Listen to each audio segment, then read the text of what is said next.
And we're in the third building, the second building of the armored vehicles. This is the largest one, and a very rare tank. There's only 3 of these, one in Serbia, one here, and one in Russia. And you can see what that is.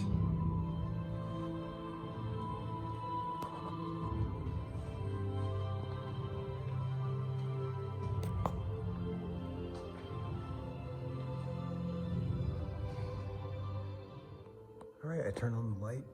That seems to do a little bit better of a job.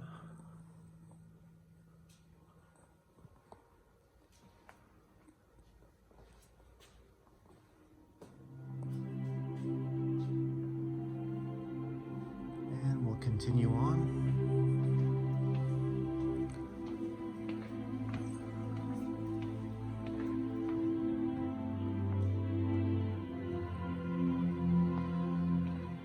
I'm just going to scan by quickly the trucks.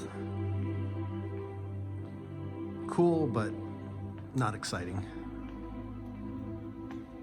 And here's the top, and you can see where at some point it had been used for target practice. Not sure what would have penetrated that.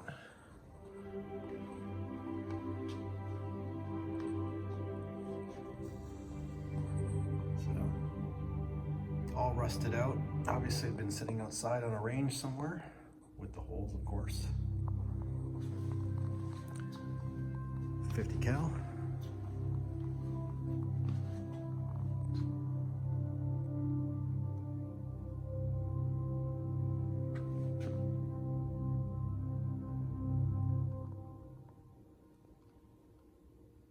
Interesting markings.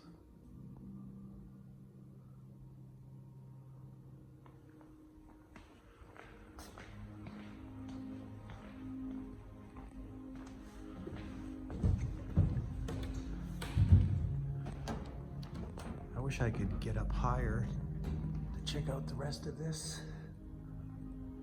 That's as high as it gets for the stairs.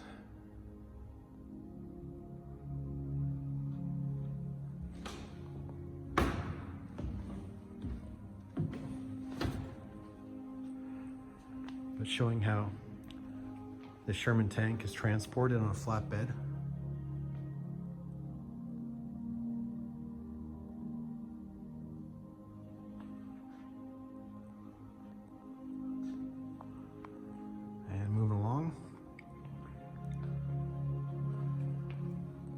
More trucks, more vehicles. This is a Sexton tank. So basically, let's try to find the placard.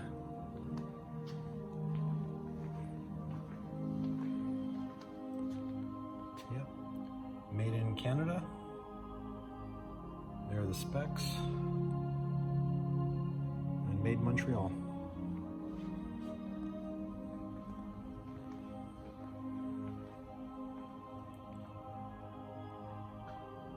And Sherman Firefly. So UK and Canada. Made in Detroit.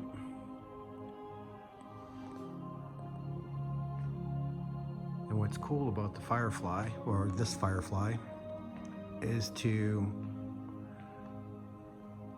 basically camouflage the length of the cannon so the Germans wouldn't think it's the caliber that it is. They actually tried to break up the outline by painting it white.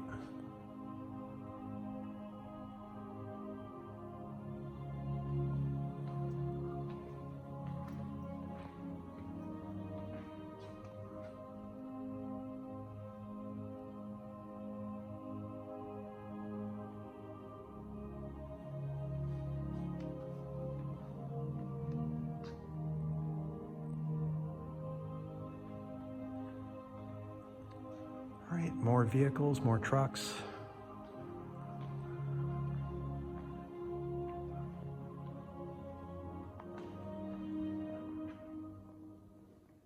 And this is a British tank crew member. It's the uniform they'd wear.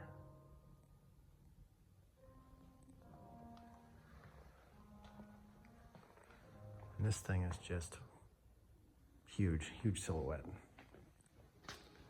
The Matador, made by the British.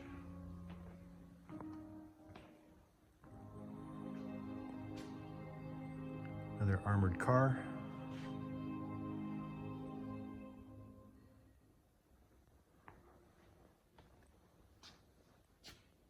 And another Sherman tank.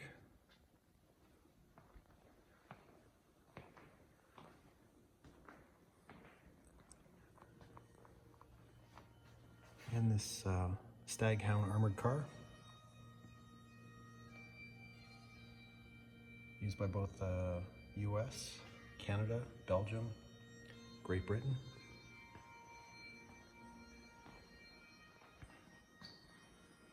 And we'll come back to this one here. And this is a scout car. They made various versions of these. And when Edward and I were looking at this, you can see the pintle mount there. Looks like for a 50 cal. Looks too big for a 1919. And it can move, traverse quickly along these railings. Very cool. Oh, and very cool.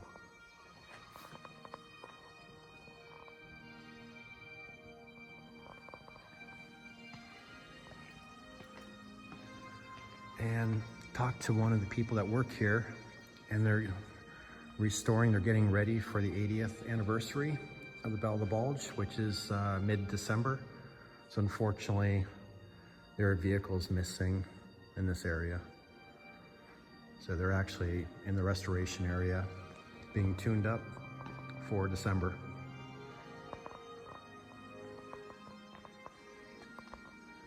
And before I get too far, we'll take a look at this tank.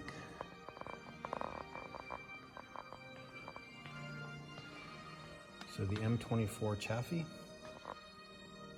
US.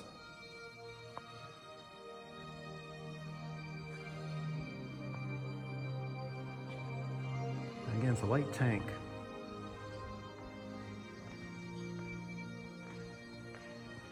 Yeah, let's see if we can look inside here.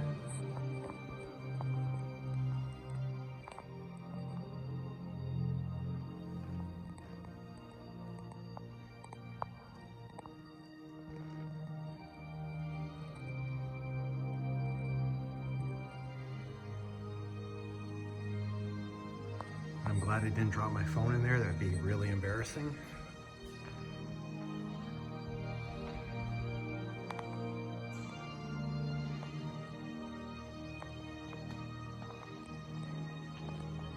All right, we'll come over. This is really cool.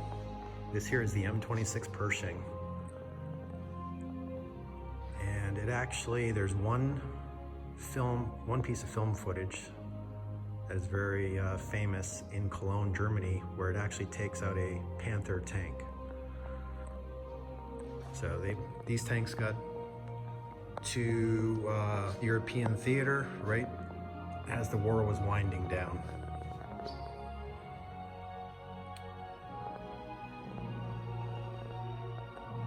So as far as I know, the only tank to tank was a Panther tank, no Tiger or King Tiger.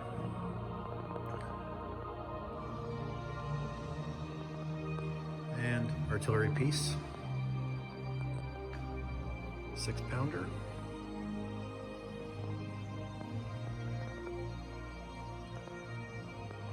That's the mammoth shell that the Pershing used. That looks like where they probably ejected the shells, or not ejected them, but threw them out the turret after use, after it's been fired. And then some pictures, that's the Panther that was knocked out. And that's, it was right around the church in Cologne. Very famous footage that can be easily found on YouTube. And we'll walk around the back. See if I can get through here. Yep, I can squeeze by.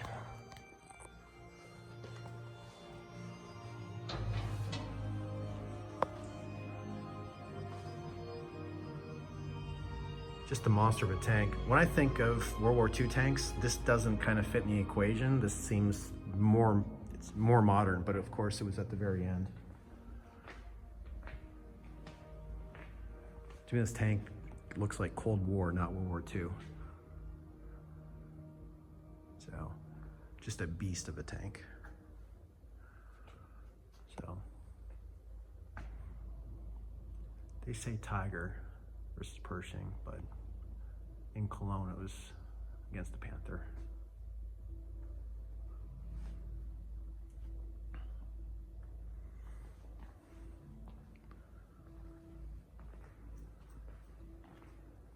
Anti-tank mines.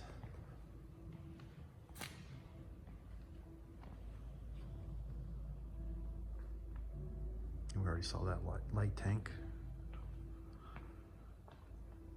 This one's very cool. It was meant to be transported by gliders, so it's a very light tank. The M22 Locust.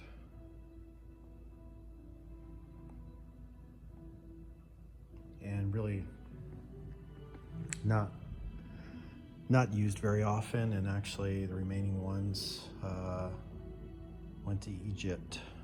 So they went to Egypt. So let's take a look inside here.